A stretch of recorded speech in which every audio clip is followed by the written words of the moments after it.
presence of those two hijackers in San Diego and their intersection with the informant. Obviously, a very fruitful opportunity for exploitation, intelligence information, maybe in the best of all circumstances leading to prevention. It would have been helpful. It would have been helpful for the FBI at that particular point in time to know the names of those two individuals.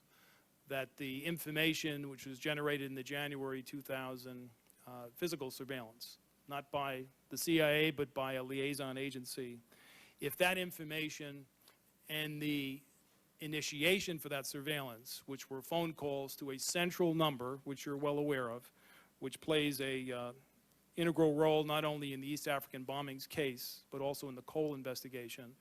The June meeting when 3 but not all of the photographs were disclosed to FBI agents, and the subsequent description of those events. If all of that had worked the way it could have worked, and that informant, as well as informants all over the FBI's domain, were tasked to find out information about two specific people, you could have had a completely different result. In the fall of 1998, NSA began to focus its analysis on a suspected terrorist facility in the Middle East. That facility had been associated with al-Qaeda activities against U.S. interests. In early 1999, NSA analyzed communications involving a suspected terrorist facility in the Middle East, some of which were associated with Nawaf Al-Hazmi and Khalid Al-Mihdhar, who NSA believed that Khalid Al-Mihdhar had been connected to the Yemen hub.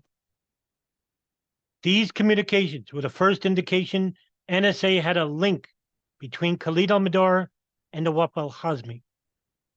They were not disseminated in NSA SIGINT reporting because the persons were unknown and the subject matter did not meet NSA reporting thresholds.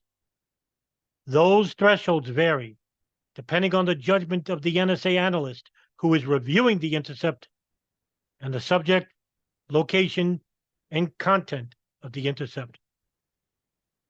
In early 1999, another organization obtained the same or similar communications and published the information in a report it gave to NSA.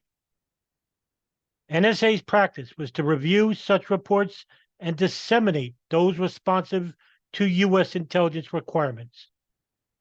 For an undetermined reason, NSA did not disseminate the report. It was not until early 2002, during the joint inquiry, that NSA realized that it had the report in its databases and subsequently disseminated it to CIA and other customers. No additional activity of counterterrorism interest was associated with the suspected terrorist facility in the Middle East until summer 1999, when NSA analyzed additional communications involving Walid bin Attash, also known as Khalid Al-Mihdhar, and Nawaf Al-Hazmi. At about the same time, the name Khalid came to the attention of the NSA for the first time. NSA analyzed communications associated with a suspected terrorist facility in the Middle East from later in the summer of 1999. These communications also involved the names of Khalid and others.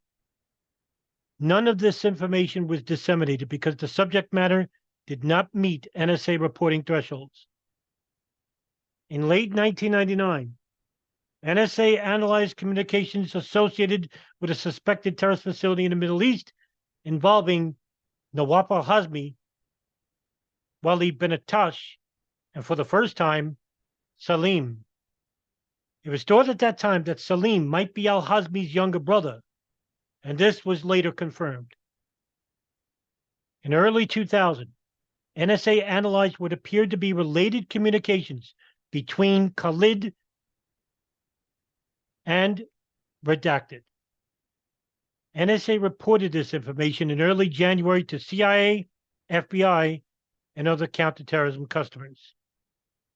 After this NSA report, CIA submitted a formal request to NSA in early 2000 for approval to share information in the report with redacted foreign intelligence liaison services, along with the fact that Khalid may have been connected to a suspected terrorist facility in the Middle East that had previously been linked to Al-Qaeda's activities against U.S. interests.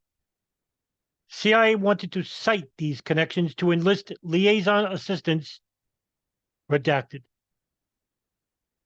On January 10th, the Counterterrorism Center at CIA gave NSA information regarding the Kuala Lumpur meeting, including information about Khalid Al-Mihdhar, the name of the person who assisted him in Kuala Lumpur, and the fact that Al-Mihdhar's primary purpose in coming to Malaysia appeared to have been to meet with others, and other information.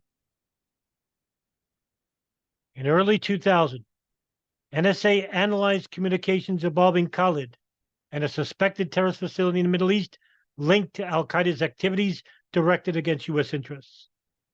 The FBI determined, based on toll records it obtained after September 11th, that Khalid had been in the United States at the time.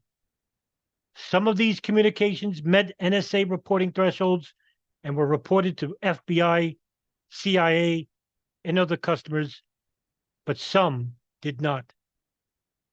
NSA analyzed additional communications in the summer of 2000 that were associated with a suspected terrorist facility in the Middle East.